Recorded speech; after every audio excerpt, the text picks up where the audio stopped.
souvent c'est comme ça, c'est mal fait. Parce qu'ils gardent toujours, ils ne nettoient pas les pots. Très bien, donc je suis obligé de refaire. Ouais, ça te fait encore du travail en plus. Il y a de la viande, il y a des Ah ouais, il y a des restes encore de poisson. Donc je paye les poissonniers pour qu'ils font ça. Quand c'est des petits poissonniers, ils peuvent le faire, mais avec les industriels, non. Ça peut prendre du temps.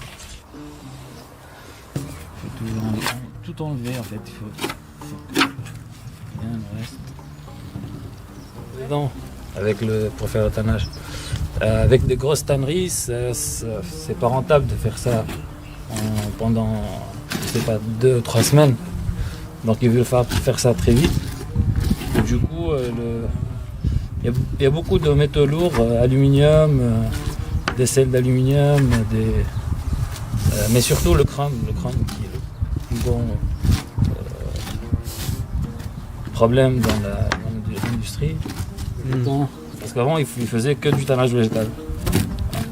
Et oui, vu qu'ils n'avaient pas encore accès à tout ce qui était produit. Aussi au niveau des couleurs aussi, parce que sur le tannage végétal, ou surtout la coloration naturelle, on ne peut pas vraiment avoir la même coloration sur les mêmes pots à chaque fois. Donc, chaque pot, elle absorbe d'une manière.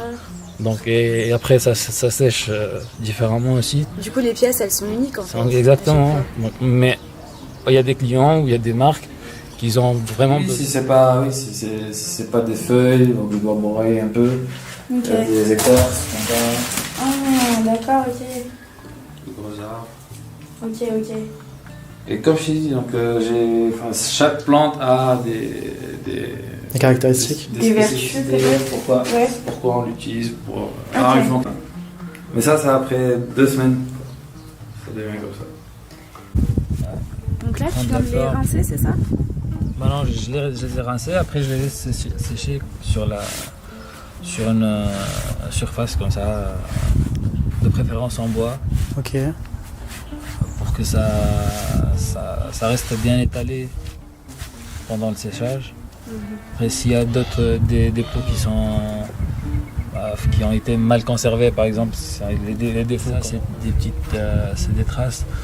C'est quand, par exemple, le poisson s'est frotté à un rocher ou durant sa vie, un truc comme ça.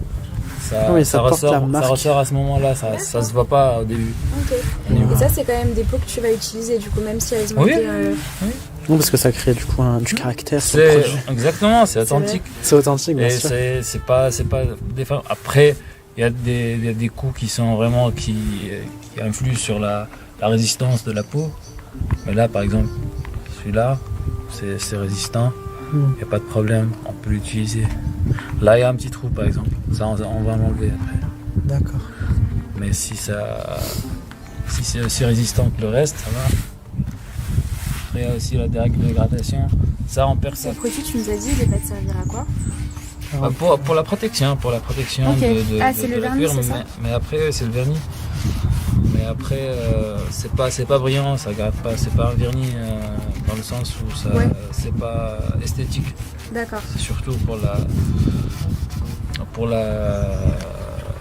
garder plus longtemps la peau, le cuir en bon état. Après l'entretien, comme je vous ai dit, pour les crèmes ou les huiles, etc., ce sera après, je sais pas, 3-4 ans d'utilisation. Ça, c'est fini. Ça, c'est fini. Je crois qu'on en a vu à Ilecom des comme ça.